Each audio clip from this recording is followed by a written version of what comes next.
I didn't know about Lee, and then I kind of felt mad at myself for not, like, couldn't figure out why didn't I know who Lee Israel was ahead of time. Prior to all of us being in it, there was a first go-round, as films do. They go through, sometimes they start and end, and so originally my husband was actually in it, and I just read it because he had it at the house, and I said, this is an incredible script. I love Nicole Holofcener, and I was so excited. I just couldn't wait to see it. I was like, why don't I know who this amazing woman is? And that's when I got the book, but it was, and then it kind of went away, and I just kept thinking, I wonder who's going to be Lee Israel. That was such a great script, and I kept thinking about it, and then mentioned it to someone, and then it came to me, and I think Mari and I came to it very close to at the same time. I think I'd had it probably a week, and then they said, what about Mari Heller? And I was like, oh my God, that would be amazing. We met, and kind of, it was, we just kind of saw the same picture, so I think it was all meant to be. I didn't meet with any fan. It was very tricky. You know, she was not the most sociable person, so her world was small.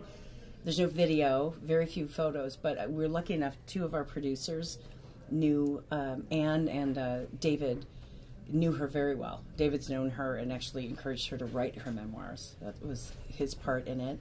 And then Anne is the one who optioned the book. And, you know, I've met a couple different friends along the way, and I just would always kind of check in with them and see if I was kind of on the right path to kind of do Lee proud, or at least not ever mad at me.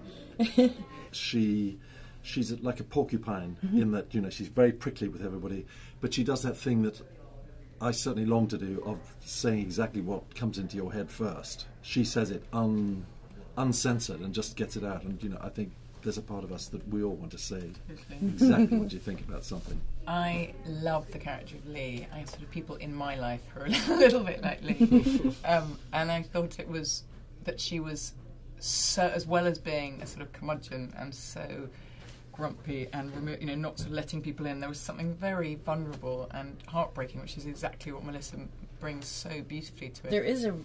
There's a romance to that you just wouldn't. It's like, it's truly why I fell in love with her. I just thought she could, but she won't, and she doesn't care. It's like the better way, the easier way, I should say, is right there.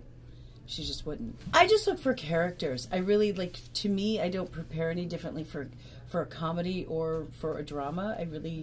I go character first, and then do I believe the story and the character within it.